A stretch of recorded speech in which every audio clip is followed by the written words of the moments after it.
Vanakkam, Chennai. I am Prasad Bidapa from Bengaluru, and it is my great pleasure and pride to be here in Chennai, working with the Palladium and Phoenix to create a wonderful fashion moment. And I feel very close to Chennai because I was born in Coimbatore, and I grew up in Coimbatore till the age of about 6. So I have very fond memories of the place, and I consider myself a Tamil Nadu born person. So I'm very, very happy to be here. This is a very special fashion moment because we are trying to bring the luxury viewpoint to life. And what do I mean by the luxury viewpoint? You know that in fashion there is street fashion, there is budget fashion, and at the other end of the spectrum, at the top end, comes luxury fashion, including the big designers of India like Suneet Verma and Abraham and Thakur and Tarun Tehliani and the wonderful luminaries who have given India such a fantastic name. And just the way our brands are growing out of India and going to foreign countries, foreign brands also come to India and they become part of the diverse offering for fashion that many of us are exposed to. And in the Palladium, which is basically a luxury mall, the curation of brands is something that is done very well. And the curation is such that it reflects extremely high quality. Ipoketa, what is luxury? My answer to that is that luxury is something that is very beautifully made. It is made so well, like a Rolex watch, or maybe something like a very precious jewel from Titan or someone like that. These have the potential of becoming family heirlooms. You know, you can leave it to your daughter, you can leave it to your grandchild, you can leave it to whomever you want. So, in the luxury sector, products are very well made, and that is why they cost so much. But right now at the Palladium, we have a lot of brands like A and AX and the Collective. We've got Hackett. We've got so many beautiful brands coming together, and especially a lot of luxury watch brands. In life, I think all of us have an ambition to have one very good watch so that we can leave it to our son or leave it to our daughter, as the case may be. But you will see a very fine range of watches being offered at Palladium, and some of the biggest brands of the country will be showcasing with us tomorrow. So I request all of you to come to the show. I will be presenting the show sequence by sequence, explaining what we are doing. Another very important part of the show is that this time the Palladium has invited some Indian designers, two who are based in Chennai.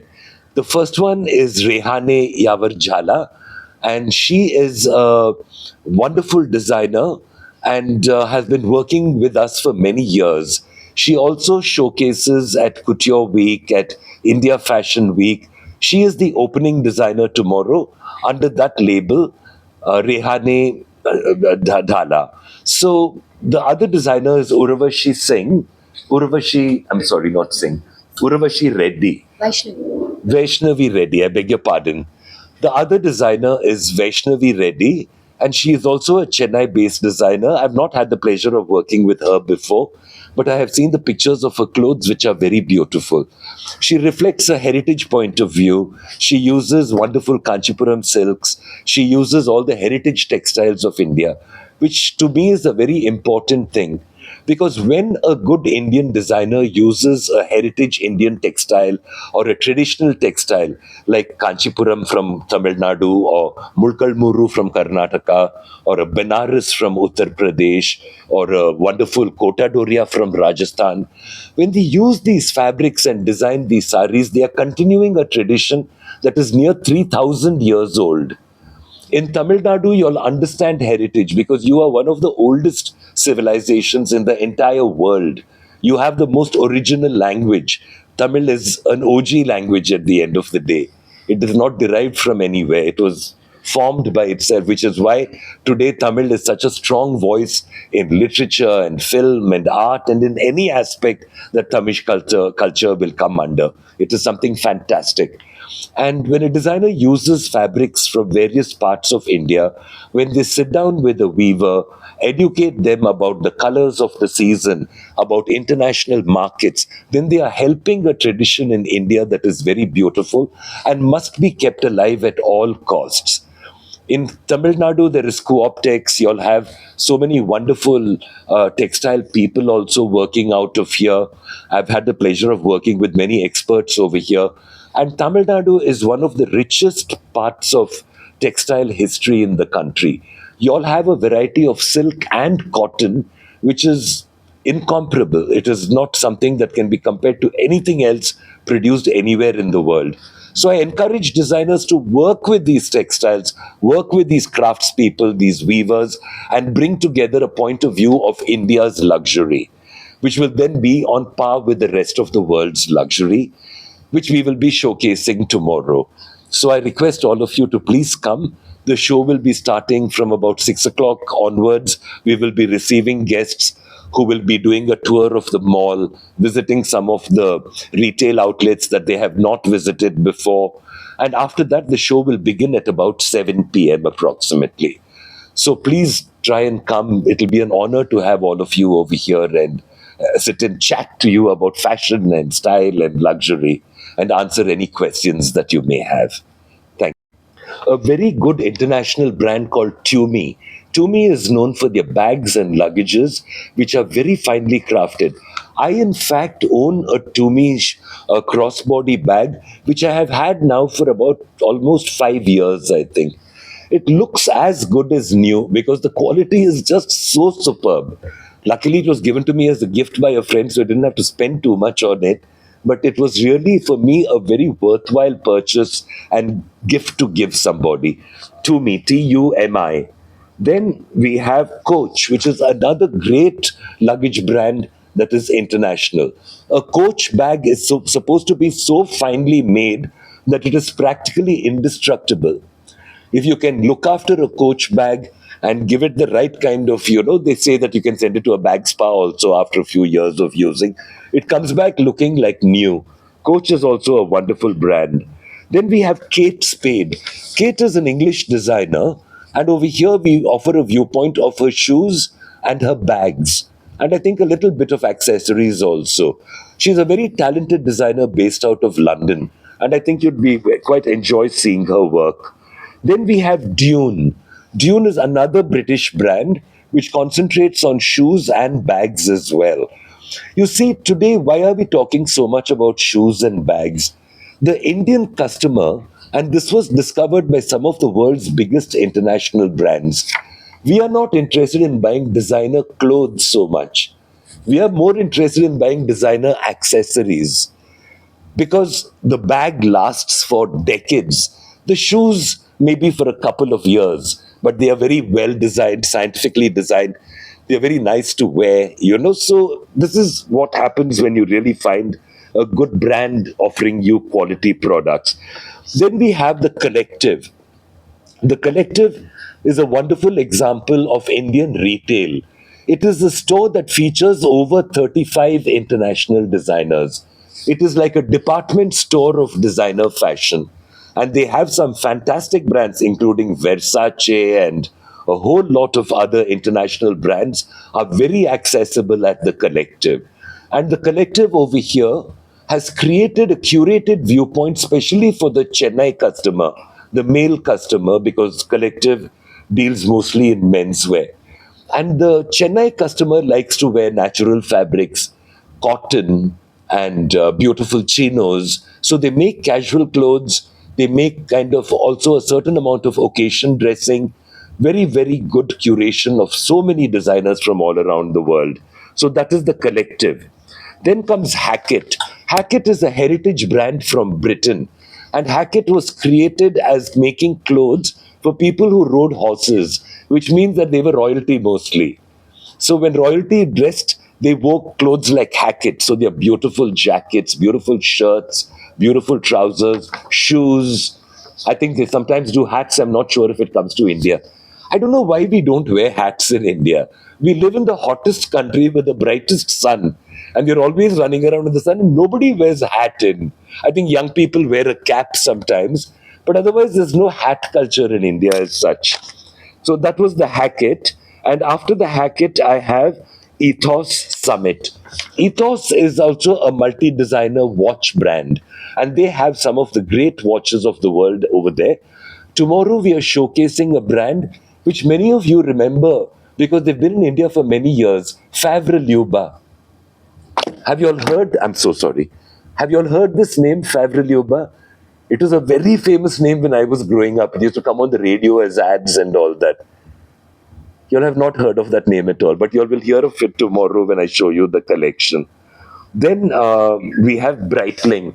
Breitling is a high-tech watch which divers use.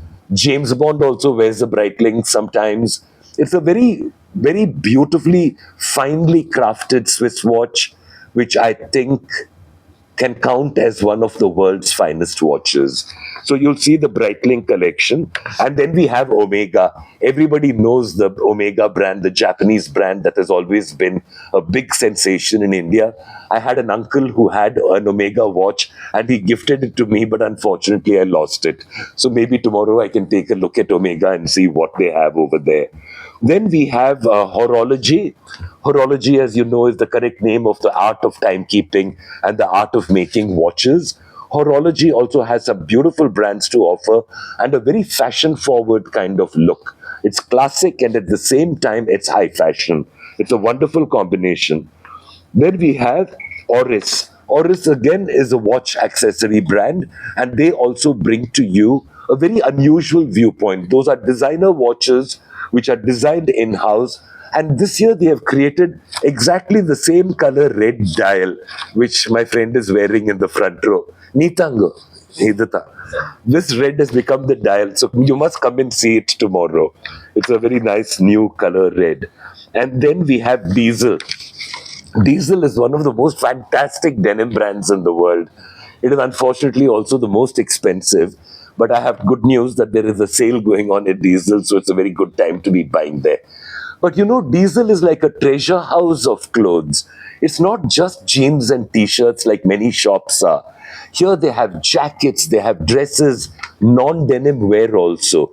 In fact, I really enjoyed putting the Diesel collection together yesterday because I found it extremely, streetwear, and you can wear them in any country in the world, whether you're in Milan or Paris or London or New York. You can wear Diesel and be considered a very stylish person. And then I have AX, which is Armani Exchange. To me, Giorgio Armani is one of the greatest designers in the world. Now he is in his 80s, but he has created a look of simplicity, a look of classical beauty, which is considered the most minimalist kind of designer fashion. You will not see him doing embroidery or putting shiny buttons on his jackets. Adiyala podamatar. Nothing will be put that it looks excessive or looks gaudy.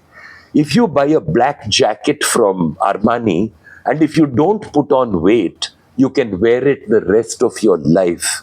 I unfortunately put on little weight, so I can't wear an Armani that I bought about, if I'm not mistaken, about 30 years ago.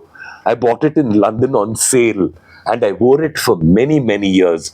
It was the first time I saw Armani doing an Indian design called the Bandgala, which you all might remember, which everyone from Shastri ji to Nehru ji, Modi ji, all of them wear that Nehru collar. And it's either a sleeveless jacket or it's a full sleeve jacket. I got an indigo linen one, a full sleeve jacket, and I kept it for many years. Ultimately, I gifted it to a friend whom it fit very well. But the sad news is that it got torn when he was wearing it. And he's standing right there, Mr. India, Ari Dabas. Please join us, Ari. I'm on the last brand, which is Brooks Brothers. Brooks Brothers was a New York brand, a great American heritage brand that was started, if I'm not mistaken, in the 1930s.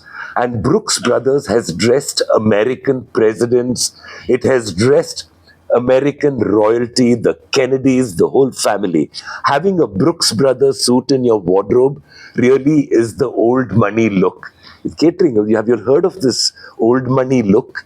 You might have seen it on Instagram. A lot of young boys all dressed up in not fancy clothes, but very classic khaki pants, blue shirt, blue blazer, brown shoes, and they call it the old money look. So it seems when you look at people like that, you say, they must be having money. They are not showing off. So Brooks Brothers is that brand which makes very beautiful clothes, but they never shout, they whisper.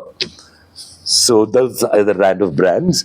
And the finale designer tomorrow is a great Delhi designer called Geisha. And Geisha has been invited because the Palladium feels that its luxury showcasing can only showcase the finest of fashion design. And Geisha is known as one of India's most beautiful embroidery and evening wear specialists. If you see their work, you will think it is of some heavenly quality. Beautiful silver flowers and three-dimension embroidery. It is a fantastic collection. So that way, Palladium is honoring three Indian designers, Rehane and sorry, I'm so sorry about getting that name wrong all the time. We Reddy and Rehane and Geisha. Geisha is run by Paras and Shalini from New Delhi, and it is all three collections are absolutely worth seeing. If you don't mind, cut my mistake parts percentage of the buying population. It is very aspirational, but you have seen it all during the Ambani wedding. It doesn't get bigger than that. I think that the Ambanis outdid the whole world when they did that wedding. That was the very apex of luxury because it was thousands of hours of handwork. If the bride is wearing a ghagra, it has taken hundreds of hours of embroidery work. It is supporting an entire family in a village in Benares or Gujarat or Rajasthan or Chennai. You know that Chennai also makes the most beautiful embroidery for the very big houses of the world like Chanel, Dior. They all know that. It is all embroidered in Chennai. The greatest European embroiderer is called Lesage, Lesage. Please look him up on Instagram or on Google. Lesage is no longer alive, but his legacy is such that they do the embroidery for the biggest fashion houses. Christian Dior, Yves Saint Laurent, they do, just everyone, Chanel, the works, anybody who's doing great embroidery goes to Lesage. But where does Lesage go for his embroidery? He comes right here to Chennai to embroider those beautiful silks. There are thousands of girls who do beautiful embroidery and boys. And the Lesage unit in Chennai is feeding the world top of the line luxury embroidery. You'll have to be very proud of that. You should see it. Go and photograph them. These are the real stories of India, of our legacy. So, I'm so happy to be at the Palladium to bring all that to the forefront. See, today I'll tell you one more thing. We have the Kanchipuram sari. To me, it is one of the most fantastic hand wovens in India. It has meaning. It has history. Every motif in a Kanchipuram sari. Look at your wife's sari. Look at your mother's sari the next time she wears it. And understand that from the Gopuram design to the floral designs that they do, every design has meaning and has been derived over thousands of years. This is something that is such a story. Today, what is happening? The Chinese are very clever. They can hire the Kanjivaram weavers, take them to China with their looms, and ultimately digitally reproduce everything that they do. The weaver only has to make one sari or one pattern and give it to them. They will create the whole sari in 100 color variations. If it is a floral design, they can make big flower, small flower, medium flower, and make some more designs. So like that, they make the cheap saris over there. Not only do they make it, they re-export it to Tamil Nadu and you can buy it on the streets of Chennai. All the fake Kanchipurams in Chennai are all woven, not even woven, machine made in China. So you see, we can give away our heritage like that, or we can fight to preserve it. And I choose to fight to preserve it because I feel that, like many thousands of people in India who believe in khadi and handloom and, the the the entire philosophy of dressing and textile in India, who believe in it, are fighting to keep it alive, and it will remain alive. But it's your duty to tell the next generation, this is why you should be wearing hand woven. This is why you should be wearing, the traditional Indian arts of India, because this is our luxury, and this is something we can export very successfully and help the weavers become, as rich as designers. What is coming in terms of being a weaver or a designer? The designer is getting all the status. The designer gets all the publicity. What about the weaver? He's coming with a tradition of 3,000 years, a family history that is being passed on down generations. I'm sure every one of you must be knowing a weaver somewhere or the other. Next time, ask him about his life, what it was like. Those make interesting stories. But that's what makes it possible, because at the Palladium, we often showcase these handmade arts of India also. I bring exhibitions, we do pop ups, because I work with them in Bangalore, I work with them in Mumbai, I work with them in Chennai. They're also in Lucknow. I've not been there yet, but I plan to. So you see, the Palladium experience that you'll see tomorrow encompasses all that is luxury, both foreign and Indian. And I feel it will give you a very clear idea about why beautiful things cost a lot of money and why they are worth acquiring. I mean, in India, we spend money when our daughter gets married. That's about the only time we spend money. But at that time, the spend is so high that the collective sale of bridal in India is bigger than any luxury market in the world. Ours is the biggest luxury market. That's why so much of jewelry, especially, and now with gold value, people have understood that gold is the best investment. So the buying of gold has never been higher in India than today. My upcoming projects, the most important upcoming project I have is planning in Bangalore, again with Phoenix, the second anniversary of the Mall of Asia. As you know, the Mall of Asia in Bengaluru today has become the premier luxury destination. Every single big brand in the world is opening at the Mall of Asia. And in October, we will be celebrating the second anniversary. So we are busy planning the event and putting something very, very nice together for that. The other project that I am doing on Handloom Day, which is August 7th, is a very big show in Delhi, which will be held at the Pragati Maidan. And there we will be presenting to the President of India a show on the handlooms of India, the heritage handlooms of India. So I'm showing saris and fabrics from every corner of the country in a fast 30-minute show that shows the beautiful fabrics of all the 28 states of India. So these are the two big projects that we are working on. The Mall of Asia one is already in planning, so we're concentrating on that. Besides that, we keep doing different projects. So we have a men's fashion edit coming up. I want to invite some of the Chennai designers to my men's fashion edit, because you have some very good designers in this city also. There's Sydney, there's Chaitanya, there's so many people who are doing very good work. Rihani, you will see tomorrow. So those are the upcoming projects coming up right now.